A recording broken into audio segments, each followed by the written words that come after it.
Okay, welcome. Things are really heating up in Israel, especially, and in the world in general. And how do I know, that this is the last contraction? I don't. It tends to be that these things happen in waves that get more like birth, that get more intense as we get closer to the end. And we're definitely getting closer to the end. But they're definitely heating up. So I feel like now it's really time for me to do my best, which may be not perfect, but to do my best to get on as much as I can and give you my take on what's happening in the world from a Torah perspective, from a transformational perspective, an authentic Kabbalah Hasidus perspective. And obviously this is my take, although it doesn't come mostly out of nowhere. A lot of what I share is based on things that I've learned from the Lubavitcher Rebbe over many years, and I share them in my own language. So if you have questions about that, feel free to ask me. Ooh, gotta do something here. Okay, so I want to start by saying that the Torah talks about the time of redemption, as I've mentioned many, many times, that in terms of being preceded by a final war. I think probably every person who's like Bible-based knows this. Different religions might have a different take on it, but I think that anybody who perceives the process of the end times process, so to speak, of moving from exile to redemption, of moving from a broken world to a beautiful whole world, a divine world, in some way we'll talk about a final war. And there's a reason for that, and that is because we are created in such a way, the whole world is created in such a way that it is by design, is designed to block out truth. Likewise, our bodies and our egos, I would like to call it the ego-based identity, are designed to block out truth. How come?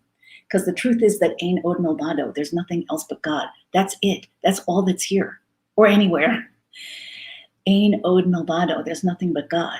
And yet God's deepest core desire is to be part of, one of the expressions in Hebrew is Ana Emloch, like a core passionate desire with no preceding cause to be revealed, expressed, united with, in a world, in a lowly world that would then raise up and up and up and up and up until it is in total partnership with God.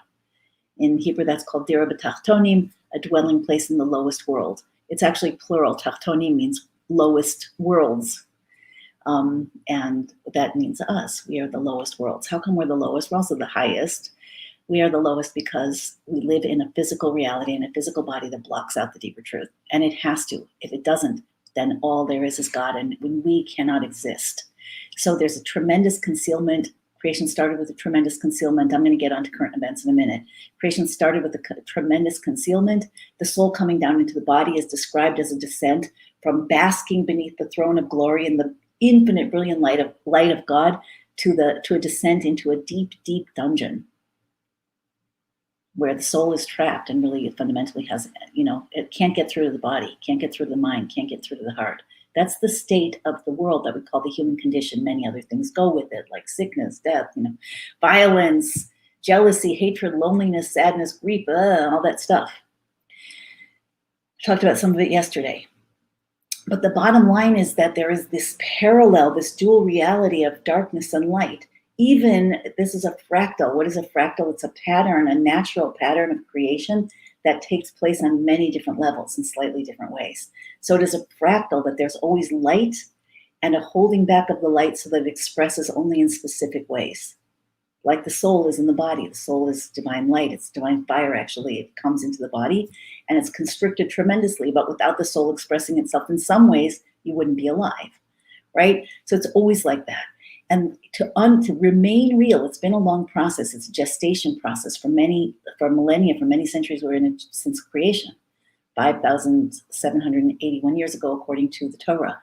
In this phase, in this cycle that we're in now, in this physical world, this is the physical world cycle.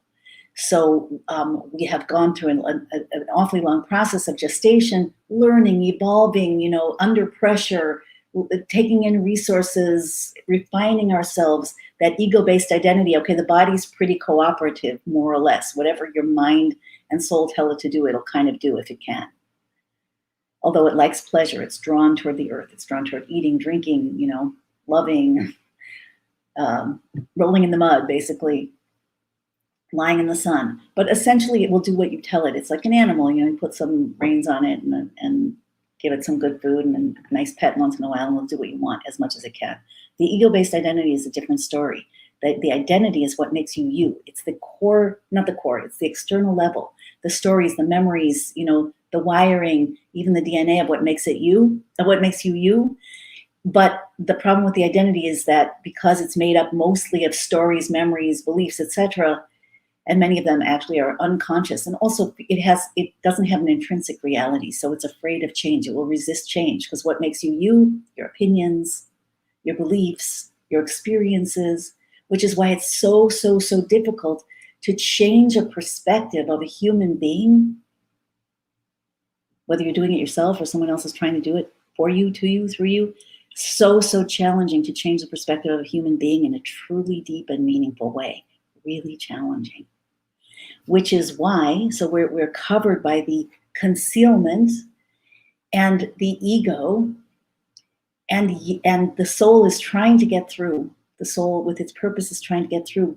God is trying to get through all of that, and there's a resistance, but yet it is the resistance, the solidity of the body and the ego-based identity that makes you real and that gives you free choice. So it's, again, this dual reality. There are a lot of ways to explain it. I don't want to go into that right now because I have some points to make. But what I want you to understand is that it's always been like this. Creation started with concealment. Infinite divine light, or Ein Sof, was mitzimtzam. It was contracted and concealed so that one little infinite ray of light that would represent the entirety of all of the multiverse shone into the space of emptiness where the light had been concealed. And that light became more and more concealed as the worlds chained down all the way down into the physical world. And then it became even more concealed, after the fall from the Garden of Eden, the eating from the tree of knowledge, etc. But all of that is and the internalization of the snake, all of that is to give us the power, the divine power of free choice, which resides nowhere else. And the key to free choice is consciousness, understanding, openness, willingness to find new perspectives. So I want to start by saying, I want to continue by saying that the Torah predicts this final war against good and evil, darkness and light. What is the point of that? The final war is about the birth. That's the birth canal. That's not gestation anymore. But it's the pressure, how do things move? How does the caterpillar turn into a butterfly? What causes the chicken to finally peck its way out of the egg? What causes the baby to be born? Regardless of species, it's the contractions and the pressure of the negative, which we could perceive as human beings, of negativity, challenge, change, fear. All of that stuff pushes us out of that stuck place that the ego is not only prone to, but is, that's where it lives until it's, until we move to that next stage of our personal and cosmic evolution. So that these things are designed to push us out of the space of gestation, which is comfortable.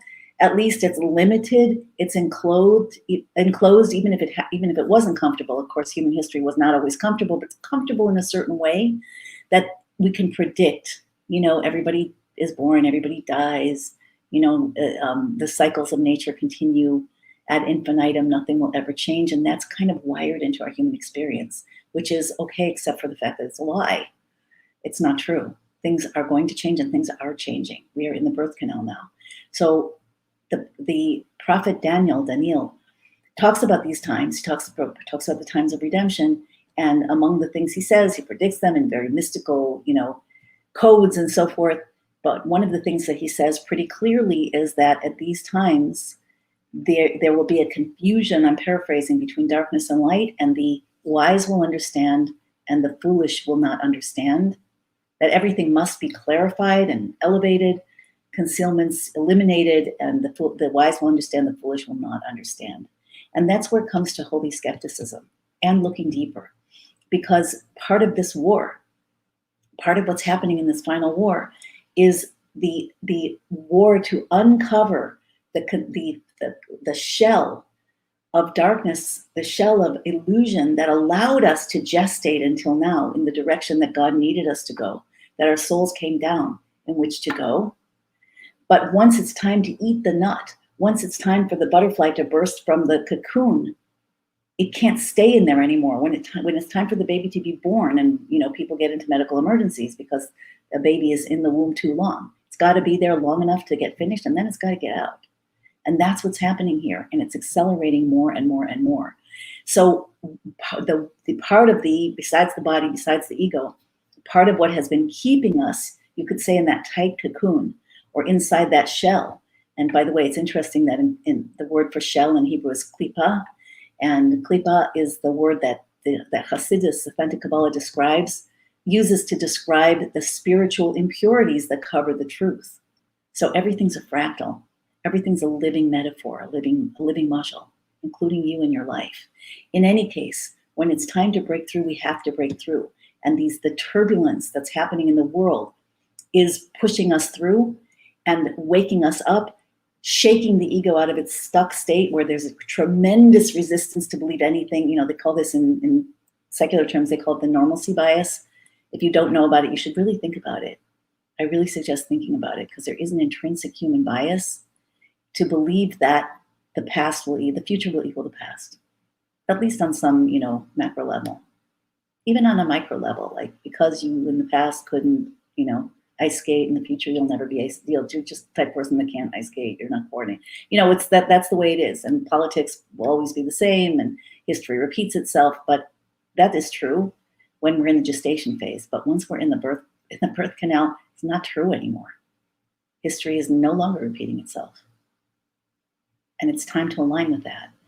So I hope I'm being clear enough about the paradigm, and that's where we come into the final war. The final war is designed to illuminate what's been holding us down. It's not only the ego, it's not only the body, it's not only this, the stage that we were in creation, but as part of that, there are a fractal of the primordial snake that was in the Garden of Eden. There are, and I spoke about this yesterday, and I've hesitated to speak about it very openly. Maybe I'm still hesitating, to really share what I'm perceiving on this level and what I've learned. But I think it's time to be as open as possible. So start by saying again that there are forces in the world, people, there always have been, and the Torah talks about this, who incorporated a negative role in history. One of the ways that it's described is man dominating man to his detriment, to the detriment of the ones who are dominated. And that's also a fractal. There are parts of us that dominate other parts of us to our detriment. Everything is a fractal. But you can find throughout history that there are people who have been dominated and controlled, and there are people who have been the dominators and the controllers. And in our times, because ostensibly in most of the world, there's a certain amount of freedom, democracy, elections, and so forth, the populace ostensibly has to agree with the government and have some say about it. So those forces in a lot of ways have gone underground. Like our rulers aren't going to say, I'm the king by divine right, and get in here and give me all your money and I'm going to cut your throat. If you don't do what I say, that doesn't fly anymore. What's happened is a lot of these forces have gone deep underground. In a way, that's worse because you can't see it. Now remember what I said about the prophet Daniel, that one of the prophecies of our times is that everything must be purified, clarified, and elevated, separated. When Adam and Eve ate from the tree of knowledge of good and evil, one of the consequences was that good and evil got mixed up together so that it became impossible to clearly, with certainty, distinguish between what's good and what's evil. Again, this is an utterly complex divine process that we could talk about for from weeks or even years. But for the purposes of this particular live stream, it's really important to know that that evil has gone below the surface, which means that it has power and control on a subconscious level, which is, so you can't see it. What you can't see, you cannot do anything about. You have no choice about. And in very simple terms, it's brainwashing, it's psyops, and it's happening on every level. Let's start with something very simple: advertising. I have a very good friend who he's a really good person. He works for a company that analyzes what people are doing when they're shown an ad, what colors attract them, what place are their eyes going to, so that they can be manipulated into buying things and into saying yes to things. And that's, basically totally acceptable. marketing. So we have brainwashing in that way. We have brainwashing in terms of celebrities, but we have brainwashing in terms of media. The media is not telling us the truth. The media has become, if they ever were, and I don't know if they ever were, they've become an instrument of brainwashing. Now it's very interesting because, and this is another thing I want to share with you, when the Jewish people came out of Egypt, the souls of Israel came out of Egypt with Moses, with divine miracles, with the 10 plagues, with the splitting of the sea, miracles and wonders, in order to receive the Torah. And they had been pressured within the womb for 210 years of painful slavery and exile and persecution in order to refine the ego-based identity, in order to create that readiness to go through the birth canal. And in fact, the splitting of the sea, the Yam Suf, is compared sometimes to the birth canal, going from one state of being to another, a past state of being to a future state of being. But it's really, I think, very important in our times, really very important for anybody who cares to see things deeper, to know what happened at that time, that there was a force and counterforce like there always is. In Egypt, there was the force of Moses, Moshe, and there was the force of Pharaoh, Paro in Hebrew, and his Khartoumim, his sorcerers. And the chief of the sorcerers was Balaam, if you know it in English. And his two sons, Jonas and Yambres, were the leaders of the Egyptians who left Egypt with the Jews. I don't remember if I've talked about this. Other people have talked about it, but we're going to be repeating a lot of things because it never pays to hear something once. We have to really embed it in ourselves, really think about it, hear it, think about it, question it, learn about it, observe, see if we can find it. So when the Jewish people were redeemed from Egypt, there were approximately, at least the numbers I heard, 2.5 million, 2.4 million men, women, and children, representing the 600,000 core souls, which subdivided into more individuated souls. So about, let's say, 2.5 million or a little less, Jewish souls of Israel rather, there were no Jews yet, came out, descendants of Abraham, Isaac, and specifically Jacob and his 12 sons, his sons who were the 12 tribes, etc. Anyway, so those souls came out, and because of the 10 plagues, because God broke Egypt, and these are themes, again, these are fractals, he broke the might of Egypt. What was the might of Egypt? They had mind control. They had mind control. And that was a big part of what sorcery was. And it was, the Torah explains that it was impossible to escape from Egypt, not just because they didn't have a ring of, fierce guards or dragons on every inch of the borders. They had mind control. They controlled people psychically and through occult arts. In fact, Egypt at the time was the global capital of occult arts, and people apparently went there from all over the world in order to study those arts. So when Moshe first showed up and said to Pharaoh, God sent me, and he said, let my people go. Pharaoh said, what God? Looking at his roster of gods, there were a lot of gods. He said, I don't know your God. So no, I'm not letting your people go. And then Moshe threw down his staff and it turned into a snake. And the sorcerers of Pharaoh who were standing around said, oh, no big deal, we can do that. And they threw down their staffs and turned them into snakes. And it was only in the plague of lice, when the lice were too small for the sorcerers to replicate, that they started to question their own gods and their own arts and start to wonder if the God that Moshe was coming to represent was a bigger God. And after the 10 plagues, one after the other, what was happening during those plagues? Supernatural things that were breaking the klipa, the shell, that supernatural shell of Egypt. And the power of Pharaoh. Pharaoh represents in general, Egypt represents in general. I'm not talking about modern Egypt, I'm talking about ancient Egypt. People have a lot of worship of it. It's, oh, it's so cool. A lot of people have past life memories, real or not, that they were in ancient Egypt. Maybe they were, but ancient Egypt was the capital of occult arts. It was not a place of God. It was a place of anti-God. What are occult arts? The ability to control nature through, pantheism, through manipulation. So it was the very opposite of what Moses represented, which was the one God.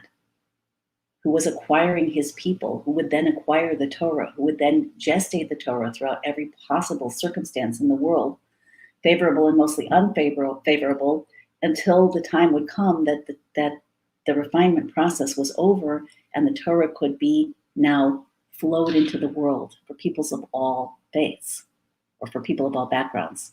There's one God, there's one Torah, it's for everyone. Everyone has a different, Jews and non-Jews have different mitzvahs in most cases, not in all cases, but we're all part of the same orchestra. And now it's not only safe to teach Torah, which it wasn't in many places even a generation ago, but people are seeking and thirsty and hungry for it. And that's also prophecy. So anyway, back to the story of Egypt. So when it was time, when after the plagues and after the final plague of Makas Becharos, of the killing of the firstborn, Egypt was broken. It was shattered. And not only was it shattered, but every person realized that there was the biggest God that was bigger than all the gods. And to the point where they tried to force the Jewish people, they weren't Jews yet till the beginning of the Torah, the souls of Israel, to take things with them. Like they wanted to be on the winning side. They wanted to be in the favor of God. So the Jews, in a certain sense, the souls of the Israelites had found favor in their eyes, and they gave them gifts, and they tried to get them to take a lot of things. And what happened was, with these 2.5 million Jews that went out, sorry, I can't help myself using the word, about the same number of Egyptians went out. So there was this big host, and only half of them were the descendants of Jacob, Abraham, Isaac, and Jacob. And the rest were, who were they? They weren't the poor, innocent Egyptians who had been struggling and sympathetic. They were the sorcerers. They were led by Yunus and Yumbris, the sons of Bilim, and they were the ones who had oppressed the Jews, who were in it for power and occult power and every other kind of power. And they saw where the winning side was, and they wanted to be part of it. Just think about it. It's so intense if you really think about it. And this is actual history. So and then when it came time, to receive the Torah or whatever, in the process, Moses wanted to convert them into the Jewish people. And God, actually, the Torah records that God warned against it, said, don't do it. It's not a good idea. They're going to cause pain and suffering for you until Mashiach comes, if you do. And Moses, kind of like, his predecessors, Adam and Eve, who saw a deeper story or whatever, I can't speak for him, but it seems that he wanted, they too to be transformed and to ultimately be part of, to see the glory of God, to receive the Torah. But in fact, at that point, the physical body of the Jewish people was about half-half. Half the descendants of, the monotheistic teaching tzaddikim that are the patriarchs, the biblical patriarchs and matriarchs, and the other half, they're oppressors. So in English, that's called the mixed multitude. Why are they a mixed multitude? I'm not sure. One of the reasons I heard was because there were people from all over the world who had come to Israel to study occult art, to Egypt to study occult arts. So they were a mixture of all kinds of people. Makes sense because just like Adam was made up of the earth, bits of earth from all over the world, so that his body would be connected with everything, kind of makes sense that in this process it would be people from all over the world who would be incorporated in this tribe that was entrusted with the mission of gestating the Torah and monotheism for millennia, 3,333 years to be pretty precise. That's where we are now, 3333. 3 is the number of transformation. 4 is the number of worlds. Okay, anyway. So what has in fact happened is that there's been a divide amongst the Jewish people, amongst wherever we've been, where some of us are, let's say, more loyal, and some of us are more, some of us, let's say, are the, I'm hesitating to use the term, but we could say the perpetrated upon, the deluded, let's say the deluded, and others are the deluders. Some of us are more of the oppressed, and others are the oppressors.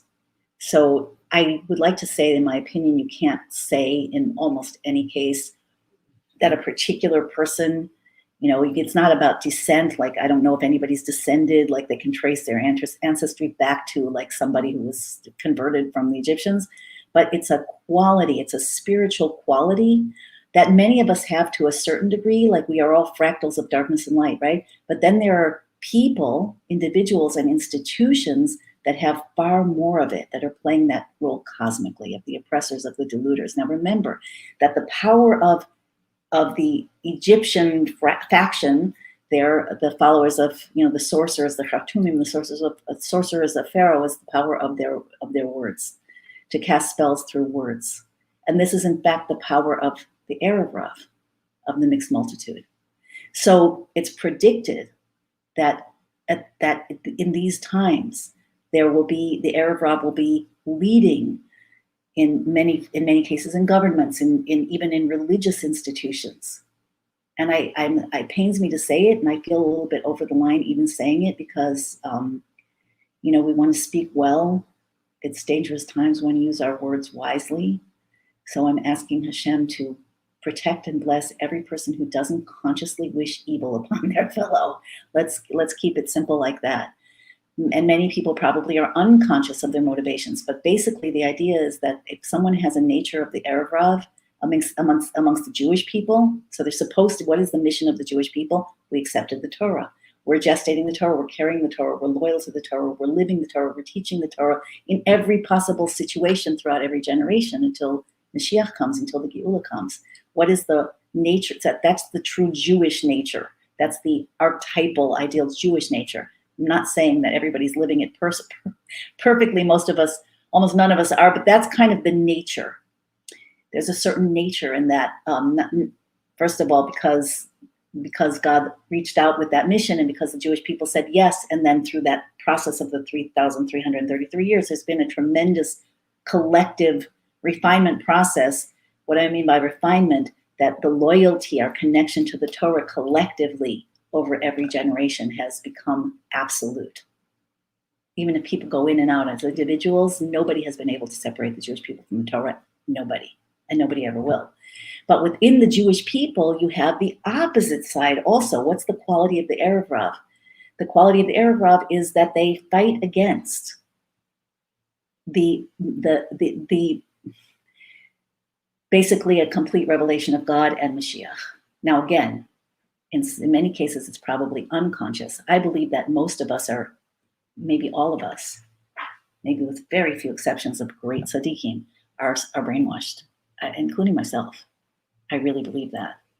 And I believe that, you can, if you look at, you can look this up, how many people, what's the background of people who won Nobel Prizes for innovation, and you'll find that there's an extreme disproportionate number of Jews. Jews are, they're like, the Yiddish word is koch levels. They're like, they're activists, they're agitators, like by nature, dissatisfied. You could have the Woody Allen type, or you could have the Nobel Prize, physicist, but there's something about that, seeking deeper in the collective consciousness that is part of the mission. It's what it takes. We all have what it takes for us to do our mission.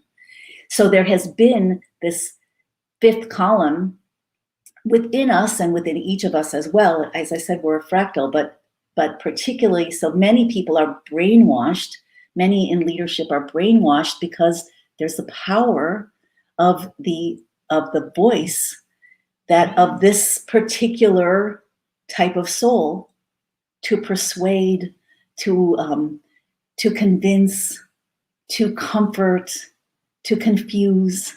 And it just is like that. It just is like that, which makes it not in any way accidental, coincidental, or surprising really that in our times there's so many lies being told. And one of the consequences, and that the media is so, is a brainwashing institution, that there's so much brainwashing going on. And again, I don't need to go deeply into this, and I don't like to provoke anybody, and I know that there are always some people who are going to disagree with me, and some of it might be visceral, although perhaps you've already stopped listening to me if that's you. But in any case, I think and this is where I want to come to holy skepticism. So you don't have to believe anything that anyone tells you, but it's a really good policy to be skeptical. of anything that you hear, unless it's directly from the Torah and you see it inside and you know it's not being twisted, because any principle can be twisted. Any principle, let's say any principle can be used to support this argument or that argument. And we're seeing it big time. We're seeing it with the vaccines. Is it a mitzvah to get vaccinated? Is it a mitzvah to separate us? Is it a mitzvah to, support unity no matter what? And if people make arguments in both directions, I have my very strong opinions about it. You probably do too. Maybe they're not even the same. But the bottom line is what's happening through the voice, I would say to a large extent, I'm not saying the Arab Rav, there are other bad players, but they wouldn't succeed in this time without this stealth column, without this stealth energy, without this stealth power that is manipulative. It's why I'll be very frank, why people, I'm not justifying anti-Semitism, although God created it. And apparently it's a principle of creation that until Mashiach comes, Esav, the brother of Jacob, Yaakov, the Western nation, the Christian nations will hate, says Esav will hate Yaakov until Mashiach comes. However, Mashiach we are in the Messianic process. And now you see that probably many of you watching this are love the Jews and you're not Jewish. So that's changed. But we still have, let me tell you, a prophecy of, it's actually a law, halacha, but the Rambam, Maimonides, the core codifier of Jewish law, he's the one who in Hilchas Malachim, in the Laws of Kings, talks about legally, according to Torah law, how we will recognize the Messianic era. And one of the things that he says is that there will be no shibud malchus, there will be no suppression and repression and oppression of the Jewish people by any foreign government, which has been characteristic of the entire exile, oppression, suppression, repression by foreign governments, even in our, one generation ago in Soviet Russia, where people were put in Siberia and executed for learning Torah, much less teaching it. So all of that has gone away. He said, the Rambam says, Olam kamin hago noheg, the world will conduct itself in this beginning stage according to its natural order, except there will not be shibud malchus, there will not be oppression of Torah. But where is there still oppression, suppression, oppression? Let's say the Temple Mount, the site of the Holy Temple, where the Waqf, the Muslim Authority, I hope I don't get censored for this, but who knows, has been given authority by the Jewish government from way back, and they control things, and there are Israeli police up there to keep order, but the Israeli police have instructions to arrest any Jew who prays up there. Most of the time, the Jews can't go up there freely. Whenever there's rioting and violence, who's evicted? Not the rioters and the violent, but the Jews who want to go up there and pray. This is a backwards thing. This is the Erev Rav. And I think it's time to call it what it is.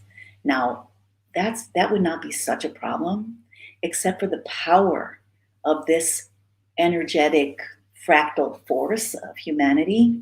Again, it's not necessarily, in some cases, it's individuals and institutions. In most cases, it's unconscious. Because there's it's a brainwashing. It's a nature to believe certain things and not other things. It's a tendency. God is doing all of this. It's God's fault that we're in this situation. We can prove that by the simple fact that it's all prophesied, predicted. Ultimately, we're all supposed to get to Geula. But the only way, like I said yesterday, your light side and your dark side are supposed to get to redemption. But it doesn't happen if you don't see your dark side for what it is. As long as you're pretending that your dark side is your light side, or you're so unconscious or so scared you won't even look at it, and you'll defend the things that are hurting you about you. So you're stuck. And it's the same thing as a fractal. It's the same thing with us as a nation and us as a humanity. We must look and see what's going on. Holy skepticism. I've come to the point where I'm prone to believe certain things, but I've decided that I don't have to believe anything that people tell me, no matter who they are, and then I'll discern for myself. That, in my opinion, is holy skepticism and is really, really important in this final war. So I don't know how many battles there are going to be in the war, but it's imperative to understand that things are not what they seem. Some of it is deliberate.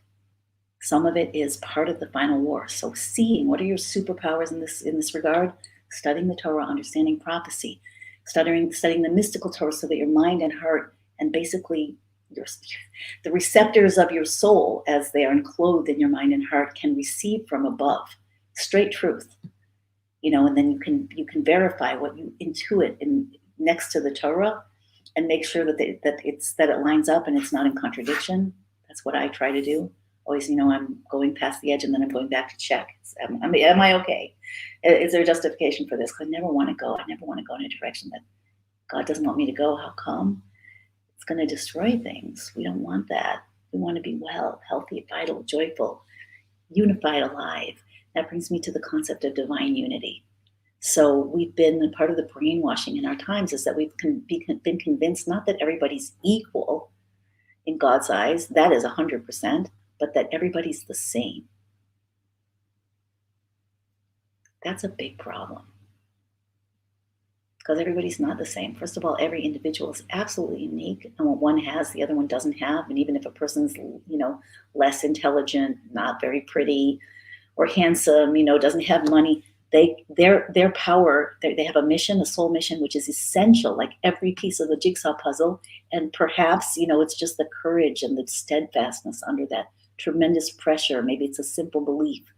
Maybe it's the ability not to be swayed by their ego and to go out and get, do what it takes to support their family, whatever it is. It's all God. God is conducting all of our footsteps. God conducts the footsteps, directs the footsteps of man, every single step. Everything's in the hands of heaven, other than the fear of heaven, other than our moral choices. Everything else is directed by God. Even the thoughts that come into our mind, not what we do with them. Okay, so everybody's equal, but everybody's not the same. Just like every cell in the body, every organ in the body is really important, crucially important we're talking about for a healthy body. It has to be complete, but not every cell is the same. A brain cell is not a fingernail cell. So, and I'm not saying any human being is a fingernail cell. Every human being is created in the image of God, but we're using a muscle, we're using an analogy to understand. So Israel is the Holy Land. Israel, being settled by the Jews, and everyone knows this, is essential to the redemption. It's one of the core prophecies of the redemption. So, given that we're in the final war, given that half of the original receivers of the Torah were converted from the oppressors of the receivers of the Torah, does it not make sense that you find a very core part of the Israeli government, not only other governments, but of the Israeli government and the Israeli people, primarily the government, who are operating against the settlement of the Jews in Israel? As I said, prayer on the Temple Mount. There are many, many, many, many, many, many other examples. Are they supporting things in certain ways? Yes. Could they be doing it in a completely different way that would lead to absolute peace for everybody? 100%. The Rebbe talked about this for decades, cried and screamed about it, like cries of anguish from his heart and tears. Said, when would that have been? In the 80s. I heard this. Many of these things I saw and heard with my own eyes and ears. The Rebbe said that even though on the surface this was back when nobody dared talk about dividing Jerusalem, or they would have been out of politics instantly. He talked about how behind closed doors they want to give away Jerusalem and they're plotting. Why would that be? He said that at one point Reagan left the country when Reagan was president. The PLO had been driven. The PLO, by the way, if you look at their charter, which has not changed, their whole purpose for existing is to destroy Israel. That's just written in their charter. That's not propaganda. You can go look it up. But he said that Reagan left the country in order for the Israeli army to be able to go in and wipe out this ragtag remaining band of terrorists, and that Israel didn't do it. And I heard those things, and they didn't make they made an impression, but still, you think that a Jewish government basically cares about its own people. It's the Jewish state. It's the only place, where we have our own army. It's our kids. There are no professionals. So there are very few professional soldiers. Every 18-year-old needs to go into the army, male or female, which also might not be the greatest idea. But this is what they're being trained so that almost all citizens can defend the homeland if necessary. But the point is that since Israel was founded as a state, it's been kept in a state of chronic war and chronic terror and chronic insecurity. There are many, many, many, many places where Jews are not allowed to buy homes. They're not allowed to settle. Special international permits are required. Special government permits are required, and usually, even if they're given, they're retracted, or they're given in theory, and then like 20 years later, not a brick has been laid. You know, when they talk about occupied territories and building freezes, they're talking about families expanding in suburbs and not being able to build new homes. How come? Because they're Jewish. Because they're Jewish, and this is perpetuated. Although we've been brainwashed into thinking that it's outside powers, that it's foreign governments, that it's the American president, whatever. It's not so. It's not so. It's an inside job. And that's where looking deeper, holy skepticism comes in. Even if we're not going to do anything and our voices are holy, just understanding something makes such a difference. The Rebbe said that the Torah says, but I'm quoting the Rebbe here, that every nation has its particular guardian angel called a Sar, S-A-A-R, which is kind of like the channel that it's like a morphic field. It's like the channel that receives instructions from above and then imposes them, gets the ruler, forces the ruler of the country to have certain thoughts or take certain actions that are, desired from above. But Israel is controlled directly by Hashem, doesn't have a Sar, doesn't have a guardian angel in that sense. But the Rebbe said that if a Jew will speak out publicly and say that the land belongs to us, not that nobody can be there, anybody who wants to be there peacefully, why not? There are laws for this in the Torah. There were always non-Jews who lived in Israel as fellows who loved the Jewish people and loved the Jewish mission and loved the Torah and loved God, and lived in the laws of the land, and they had a special status, a holy status. It's called Ger Toshav. There's nothing wrong with that. But, and remember, not everybody's the same. There's a whole world. And then there's this one little heart that needs to have its proper nutrients, and that is the souls of Israel living on it and the holy temple, and whoever's, legitimately part of that. So the Rebbe said that if a Jew will speak out and tell the truth, that Israel it was given to us by God. Why do we belong there? Because God said so. Because God said so, not because Balfour said so, not because the UN said so, not because America agrees, not because the EU agrees, not because of a peace treaty, whatever it is. Talk about brainwashing. Every time there's a treaty or a land giveaway, there's been a huge uptick in murders and violence. When Jews were forcibly evicted by Israeli soldiers from Gaza, it turned into a launching platform for missiles that are now raining down on Israel as we speak. So this is all BS, lies, brainwashing. We need to look deeper. But anyway, the Rebbe said that when a Jew speaks out, even if he doesn't believe, anyone will hear him. And this goes also for a non-Jew. If you would like to be in the category of Ger Toshav, I'm not giving you the laws of it right now. But if you love the Jewish people and you love the Torah and you love God and you love Israel and you want to be part of it, that is your energetic spiritual status even now. There's no law of Ger Toshav right now because Israel is not actually occupied by most of the Jews. The majority of it's not controlled, but it's not there at this moment. But spiritually, and I'm quoting the Rebbe again, on a spiritual level, on every other level, you can be in that status right now. Gotta love the Jewish people, love the Jewish mission, love the Torah, love God, and love the land, and then learn. So if that's you, you will understand what I'm saying, and you will resonate deeply with what I'm saying, and you yourself are a fulfillment of prophecy. Got to know that. But if the Jew or our dear brethren, precious brethren, speak out the truth, God gave us this land, and we must settle it to bring peace to the world. Talk about another opposite that we've been lied to about. When Israel is peaceful, the world will be peaceful. When will Israel be peaceful? When it fulfills its divine destiny and it's settled by its people. Then it has the nutrients it needs to send out life force and oxygen and divinity to the entire unified world. People need to understand this. So the Rebbe said that the Jew might think that no one's going to listen to him, but it doesn't matter. In other words, it doesn't matter if you are going against the grain. It doesn't matter if your views are popular or not popular. It doesn't matter.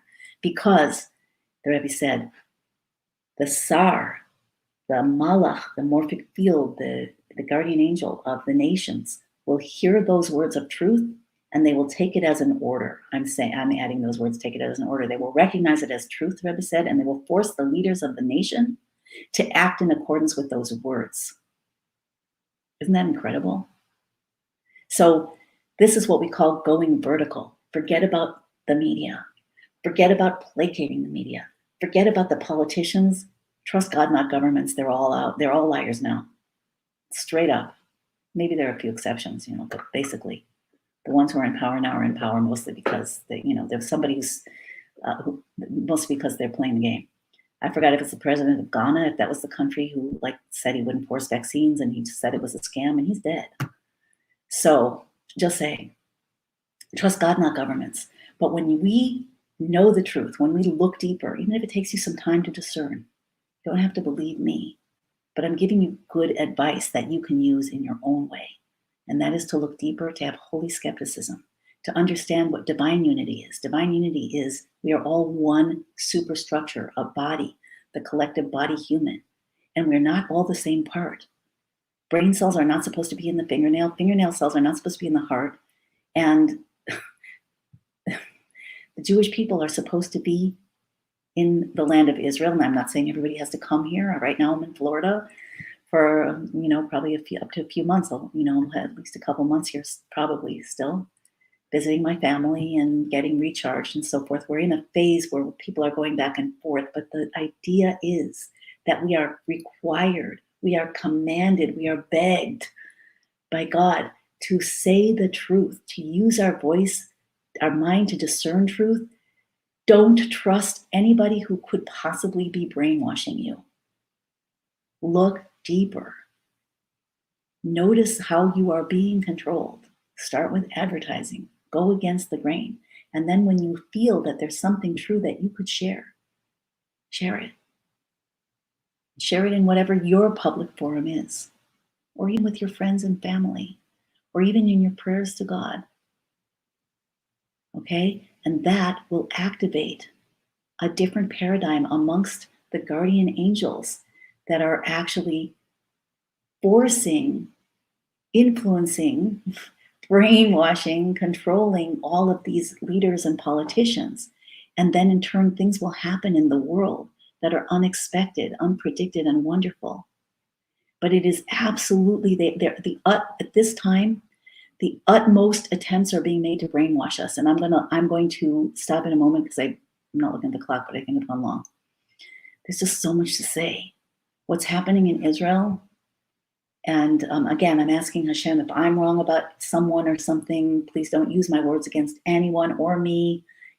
Everything's said in, with a full loving heart, and blessings to everybody who is, I don't even want to say good people, because how do we define that? Everyone who doesn't consciously wish evil and pain on their fellow human beings, like in a macro way. I'm not saying you're not mad at your mother-in-law or your, whatever, your neighbor. I wish you were. No, I'm not talking about that. The people who are out to harm humanity deliberately, they should all go. And however they go is fine with me. But for everybody else, I'm wishing blessings. But it does seem very clear from things that I've heard from people on the ground, and also what I've observed. I didn't get to saying this, but since I moved to Israel, at first I was in it, the siren, the air raid siren goes up. You should listen to one. It's breaks up into pieces, and it's eerie, and it's so loud, and it just creates an adrenaline rush that you never get out of your system afterwards. So when I hear a motorcycle starting to take off, I'm even years later, I haven't heard a siren for years. Anyway, what has happened by keeping Israel in a perpetual state of war and terror and scarcity and poverty and troubles and conflict, by the way, internal conflict between this group and that group, the religious and the secular, Jerusalem, Tel Aviv, the Sephardim, the Ashkenazim, all of that, and fighting within government. There's been a demoralization, number one, and number two, there is developed a dependence on the government, because when it's war, you have to depend on the government, who, after all, were all brave soldiers. They were all officers in the special forces, at least the leaders of them. So you're bred to trust them, and whatever they say, you just you believe they're on your side, they're your friend, they're your protector. But it's not true. That's the problem. It's not true. The very problems that they're protecting us from, the threats, mostly are being perpetuated by them. So what I started to notice a few years ago, let's say after Trump moved the embassy to Jerusalem, it was not that long, I think, after at one point in Israel, there was a stabbing spree. Like all of a sudden, like a 13-year-old girl had a scissors outside of the building where I lived and stabbed somebody, and she was shot. Like, it was terrifying to go out of the house. And there was the car ramming spree. And then there was, before I moved there, thank God, it should never ever happen again, any of this. There was a bus bombing spree and all, after the Oslo Accords. And okay, that's what people see as the status quo. But then all of a sudden it will stop. Not like it slows down, it doesn't ramp up slowly. It starts like this, and then it stops like this. And then it's quiet and peaceful until it's not. And why is that? And why is it that there's always like a certain amount of incursion, like the Gaza fire balloons, if you remember those, where they were being sent over the fence and exploding in kindergartens and stuff, school playgrounds. Why is that allowed? Like so many things, why are Jews prohibited from praying on the Temple Mount or going up there when they want? Why are they prohibited? Why are Jewish houses destroyed? If there's a 50-year-old, argument, and somebody presents it to court and doesn't even prove it, often new communities are destroyed all the time. They're demolished. Demolition crews come in, pull them out, and destroy the houses. There's something going on that is this counterforce for fighting the war against Hashem and Mashiach. Israel is central to the war. It's fundamentally the war of Gog and Magog. The final war is described as a war against Jerusalem. And that would be the united Jerusalem, the Holy Jerusalem. That's a clear spot for the Holy Temple. Where is that going to be? Temple Mount that was burning with fires the last few days. So fundamentally, all of this is a divine process. Remember, gestation, constriction, birth canal, contractions, expansions, and then birth. So nothing has gone wrong in the macro, like they say, begadol, in the macro sense in terms of destiny. Nothing's gone wrong.